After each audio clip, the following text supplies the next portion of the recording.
fact of this case. On Monday, 5th June at 10 a.m., Mr. Sam, MD of Topstar Limited, sent a telex offer to Mr. Raghav, a regular customer, for selling him a rare vintage car for 50,000 euros.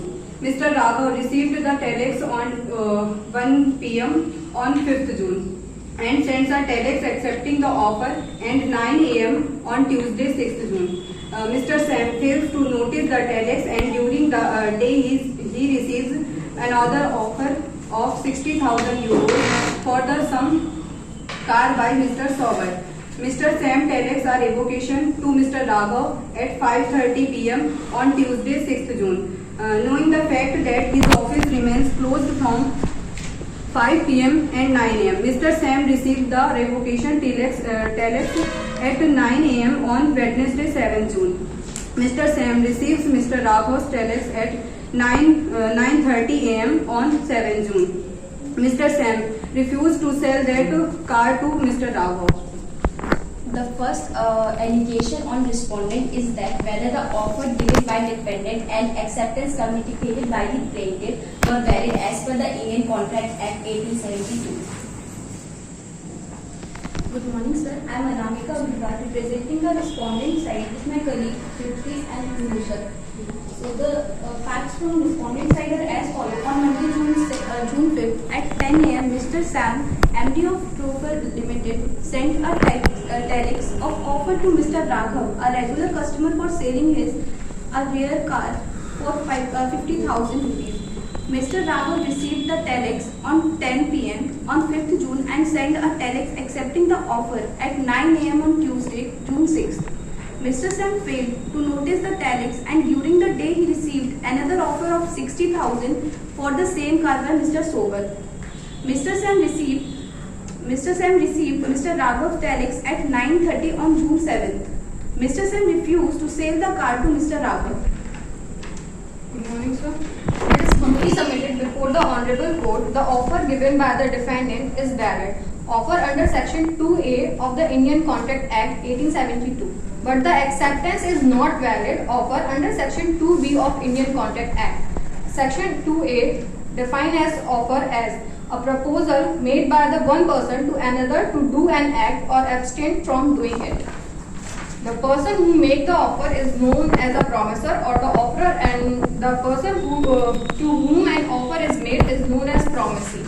Section 2B, when the person to whom the proposal is made signifies his assent, there the proposal is made to be accepted. Proposal when accepted before the promise, thus acceptance of the offer must be absolute and unqualified, is not be the condition, and in the given case, the plaintiff accept did not came into the knowledge of the respondent before the revocation, and without the knowledge of the respondent about the acceptance of the communication of acceptance was not completed. It is humbly submitted before the Honorable Court that the offer given by the defendant is a valid offer under Section 2A of the Indian Contract Act 1872. The Indian Contract Act 1872 prescribes the law relating to contract in India and is key act regulating the Indian contract law. The Act is based on the principles of English common law. It is applicable to all states of the India. It determines the circumstances in which the promises made by the party to a contract shall be legally binding. Under Section 2H of the Indian Contract Act defines a contract as an agreement legally enforceable by law. Section 2A of the Indian Contract Act defines offer as a proposal made by one person to another from doing an act or abstain from doing it. The person who makes the offer is known as the promisor or offerer, and the person to whom the offer is made is known as the promisee or the offering. The determination of an offer, the test of an offer is every proposal made by an offerer is not legally regarded as an offer. Related case, Quadrican Private Limited versus Bajrang Alal Limited, year 2008. The Bombay High Court ruled that normal rule would apply and the contract would be completed only when the acceptance was received by the offerer. It was also held that by Bombay High Court that communication was completed when acceptance was received by the offerer. So in the given case, the acceptance was completed 6 June at 9 a.m. The another allegation made on the respondent are as follows. whether the revocation of offer done by the defendant was as per the provision of Indian Contract Act 1872. Good morning, sir. Yes, the revocation of offer is valid as per the provision of Indian Contract Act as per the provision of Section 5. Revocation of an offer under Indian Contract Act 1872. Revocation, where an offer gives the offerer and the option to accept within a fixed period. It may be withdrawn even before the expiry of that period unless there is some consideration for keeping it open. Modes of revocation of offer. By the communication of notice of revocation by the proposer of the third party. By the lapse of the time prescribed in a such proposal for its acceptance, or it is no time which is so prescribed, by the lapse of reasonable time without communication of the acceptance. By the failure of the acceptor to fulfill a condition precedent to acceptance, or by the death or insanity of the proposer if the fact of his death or insanity to the knowledge of the acceptor before acceptance. According to Section 5 of the Indian Contract Act 1872, proposal may be revoked at any time before the communication of its acceptance is complete as against the prosper but not afterward. In the present case, the acceptance was not communicated to the defendant by the plaintiff. Therefore, the defendant can revoke the offer as per Section 5 of the Indian Contract Act 1872.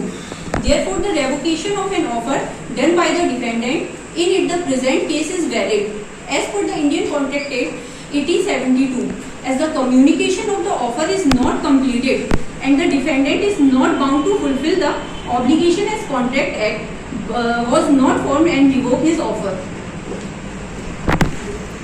It is humbly submitted wherein the Honorable Court, the revocation after is not valid as per provision of Section 5 under Indian Contract Act 1872.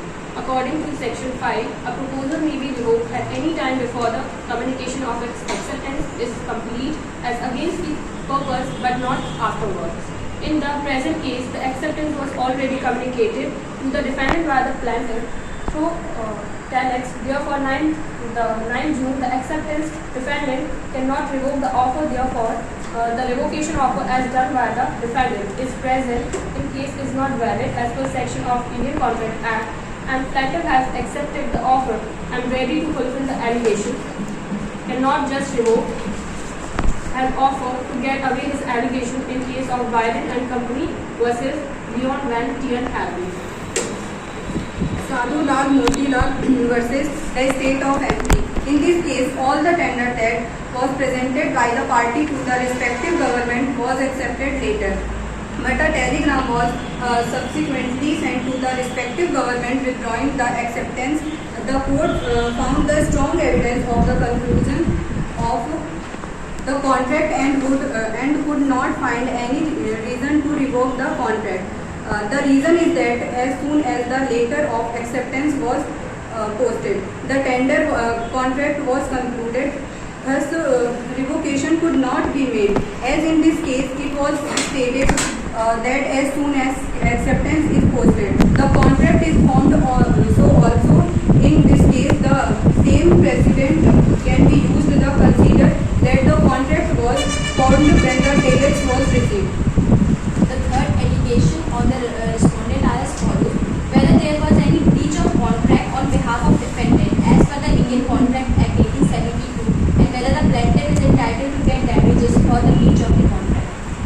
It is humbly submitted before the Honorable Court that there was no breach of contract on the defendant's side, and it is not a valid contract, and the respondent has revoked the contract as per the provision of Indian Contract Act 1872, and therefore plaintiff is not entitled for any compensation or damages. Valid contract. A contract is an agreement made between two or more parties which the law will enforce. Section 2H of Indian Contract Act defines contract as an agreement enforceable by law. Basically, a contract unfolds when an offer by one party is accepted by the other party. The accepted offer should be without any qualification and be definite. An offer need to be clear, definite, complete and final. It should be communicated to the offerer. A proposal, when accepted, becomes a promise or agreement. The offer and acceptance must be consum ad idem, which means that both the parties must agree on the same thing in the same sense, that is, identity of will or uniformity of minds. It is humbly submitted before the Honorable Court that there was no contract established between the parties, because the communication made by the offerer or petitioner was not completed.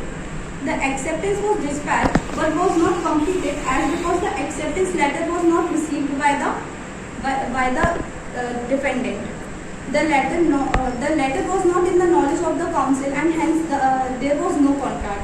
It is the total responsibility of the offeree to ensure that the acceptance is completed by conforming it to the knowledge of the offerer. Section 73 in Indian Contract Act 1872, compensation for loss or damages caused by breach of contract. When a contract has been broken, the party who suffers by such breach is entitled to receive from the party who has broken the contract compensation for any loss or damages caused by him thereby, which naturally arose in the usual course of things from such breach, on which the parties knew when they made the contract to be likely to result from the breach of it. Such compensation is not to be given for any remote or indirect loss or damages sustained by reason of the breach. There are some cases in relation to this. Trentham versus Ufer, 1992. To build industry unit and subcontracted the window to L, the work was done and paid for it. T then claimed damages from L because of defect in the windows. L argued that even though there has been letters from work and meetings between the parties, there was no matching of offer and acceptance, and so no contract was created. The Court of Appeal held that the fact that there was no written formal contract was irrelevant. A contract could be concluded by conduct, plainly by parties intended to enter into a contract. The exchange between them and the carrying out of instruction in those exchange all supported T's argument that there was a force of dealing between the parties which amount to a valid working contract. Related cases: Nutakki Sheshar Natna versus Sub-Collector. The landowner offered land for acquisition if the lump sum amount for the land is paid. Plaintiff withdraw the offer before the acquisition officer prepared the award of acceptance. The court held that the offer revoke is valid. Thus, the communication of revocation should reach the offeree before communication of acceptance. Wine versus Van Teenhoven. Support this by establishing that the withdrawal of an offer by telegram is only valid if the telegram is received before the offer is accepted. It is humbly submitted before this honorable court that there was a breach of contract on behalf of defendant, as it is a valid contract, and the plaintiff is ready and willing to fulfill his obligation, but the defendant has revoked the contract against the provision of the Indian Contract Act 1872, and therefore plaintiff is entitled to get damages from the defendant. Hence, in the present case, as there is a valid contract between the plaintiff and the defendant, the plaintiff is ready and willing to fulfill his obligation, but the defendant has not fulfilled his obligation as he is wrongly revoked the offer against the Indian Contract Act. The defendant will suffer loss as he won't get vintage car, which becomes his legal right arising out of the contract, which will be breached, and therefore the plaintiff is entitled to get damages for breach of legal right arising out of the contract from the defendant. Related case: Byron and Company versus Beyond Mankind, having first date. In this case, High Court found on Keys division that an offer is only revoked by direct communication with the authority, that the postal rule does not apply to revocation, while simply posting letter quote as a valid acceptance, it does not quote as valid revocation. Related case: Pine versus Cave. This case established that neither party is bound to an agreement until an offer has been made by one and formally accepted by the other. If an offer has been made, the offering party has a right to withdraw it up to the formal acceptance by the offeree. Revocation basically serves as formal legally verifiable notice that a withdrawal was made, and it is valid so long as it is communicated to the offeree before they accept. In case of Lalman Shukla versus Gauri Dutt, shows how communication of offer and knowledge of offer is important information of contract. the defendant nephew locked from his house. The plaintiff defendant servant was sent to search for the missing boy. After the plaintiff has left in a reaching search of the boy, the defendant announced a reward to anyone who might find the boy. The plaintiff was unaware of this reward, was successfully is getting the boy back. When he found about the reward declared by the defendant, he brought an action against the defendant to claim the compensation as he had found the boy for no money in advance. The court held that because the plaintiff did not knowing the reward offer, his act of the finding the boy who was lost did not mean he accept the offer as he only came to know about finding the boy. Thus, he was not entitled to claim the reward, and offer can be accepted only after the same has come to knowledge of the offering. As per contract law, it means that the offer has to be proposed by the offerer, so there is a acceptance of the other party. Thus, in this case, law has shows how communication of offer is essential. Since it is had in this case, the offer is so has the communication and the must be aware of the offerer to accept it form of a contract. In this case, there was an absence of knowledge of the acceptance and communication of acceptance, so contract will not be formulated. It is humbly submitted before this honorable court that in this case it is evidently clear that the plaintiff had an intent to create a legal relation with the defendant, and the acceptance and everything was made as per the contract act and the law. So it is humbly submitted before the court that the court pass an order in favor of plaintiff and any other order as it may deem fit. In case of Ramdas Chakravarti versus Cotton Ginning Company Limited, the court held that the offerer become bound when a proper address and adequate stamp letter of acceptance is posted.